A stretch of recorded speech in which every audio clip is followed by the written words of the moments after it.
በቅድሚያ እስቲ ስለ ራስሽ የተወሰነ ነገር በይኝና ከዛ በመቀጠል ስለ አልሳም ፕሮፐርቲስ ካምፓኒ ባክግራውንድ እንዲሁም ደግሞ አሁን ስላላችሁ ፕሮዳክት የተወሰነ ነገር በይኝ።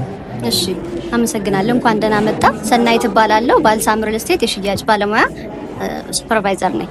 ስለ አልሳም ያው አብዛኞቻችን እናውቀዋለን። ካምፓኒውን ትልቅ ካምፓኒ ነው። ወደ 30 አመት በኢምፖርት በኤክስፖርት ጥሩ ስም ሲገነባ የነበረ ካምፓኒ ነው። በሪል ስቴቱ ደግሞ ከ10 አመት በላይ ወደ 3 ሪል ስቴቶችን ገንብቶ ሙሉ ለሙሉ ለነዋሪዎቹ ያስተላለፈ ካምፓኒ ነው።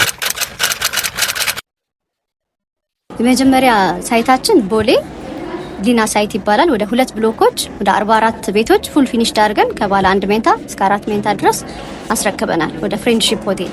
ሁለተኛው ደግሞ ሳኩር ሪል ስቴት ካዛንቺስ ነው ከራዲሰን ብሉ ሆቴል ጀርባ። እዛም ደግሞ ወደ 2 ብሎኮች 160 ቤቶች ፉል ፊኒሽድ አድርገን በከፍተኛ ጥራት ለነዋሪዎች አስረክበናል። ሶስተኛው ደግሞ አሁን ያለንበት አልሳም ሪል ስቴት ሶስተኛው ፕሮጀክቱ ነው። ወደ 4 ብሎኮች ናቸው 360 ዩኒት ፉል ፊኒሽድ አድርገን ባለ 2 እና ባለ 3 መኝታ አስረክበናል። ወደ 6 ወር አካባቢ ይሆናል። አሁን ይዘን የመጣ ነው አራተኛው ሳይታችን ከዚህ ህንጻ ጀርባ የሚገኝ ነው። ወደ G+24 ነው የሚሆነው። 2 ብሎኮች ናቸው ባለ 1 እና ባለ 2 መኝታ። ከዚህ በፊት ከሰራናቸው የበለጠ ደግሞ አሻሽለን ለኢንቨስትመንት ጥሩ አድርገን በዲዛይንም በኤሪያ በግንባታ ጥራትም በተሻለ ሁኔታ ሰርተን የመጣ ነው። እሺ ይሄኛው የአልሳም ሪል ስቴት ከከተማ ላይ ካሉ ሪል ስቴቶች በምን ይለያል? ምንስ አሪፍ ነገር ይዞ መጥቷል? አልሳምን ለየት የሚያደርገው ያው አብዛኞቻችን እንደምናውቀው ሰርተን ጨርሰን ነው ምናስረክበው። ሌላ ሳናስረክብ ሌላ አዲስ ፕሮጀክት አንጀምርም። በታማኝነት የታወቀ ፕሮጀክት ሲያልቅ ነው። አዎ ስለዚህ በፊኒሺንግም ደግሞ ከዚህ በፊት የተረከቡ ደንበኞቻችን በደንብ ያውቁታል ብዬ አስባለሁ። ፉል ፊኒሽድ አድርገን ነው የምናስረክበው። ከሚንቀሳቀሱት ፈርኒቸር ውጪ የኪችን ካቢኔት፣ መታጠቢያ ቤት እቃዎች፣ ሴራሚክ እቃዎች፣ የመስታወት፣ የብረታ ብረት፣ የእንጨት ሁሉንም ፉል ፊኒሽድ አድርገን ነው ሰርተን የምናስረክበው። ስለዚህ ደንበኛው ሄዴክ አይኖርበትም። ያለቀ ነገር ላይ ቁልፍም ካርታም ሬዲ አድርገን በሰዓታችን በታማኝነት በማስረከባችን ነው ከሌላው ለየት የምንለው። ተማሪ ስለዚህ በካሬ ፕራይሱ ስንት ነው?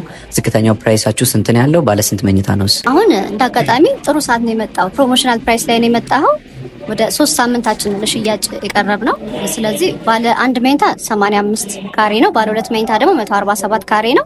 መክፈል የሚጠበቅባቸው 20% ነው። ቀሪውን ፕሮግረሱን እየጠበቁ በ7 ዙር ክፍያ ነው መክፈል የሚጠበቅባቸው። ስለዚህ በሁሉ አጠናቀው የቤት ባለቤት መሆን ይችላሉ ማለት ነው። እሺ ይሄን ያልከተባባልን አሁን ደግሞ ስለ ቤቶቹ ዲቴይል አንዳንድ ኢንፎርሜሽኖችን ብትሰጪ። መልካም። አሁን ለሽያጭ ያወጣናቸው ባለ 1 እና ባለ 2 መኝታ ናቸው። ለኢንቨስትመንትም ቆንጆ ብለን የመረጥናቸው ካሬዎች ናቸው ከነ ዲዛይን። ባለ 1 መኝታ 85 ካሬ ነው። ባለ 2 መኝታ ደግሞ 147 ካሬ ነው።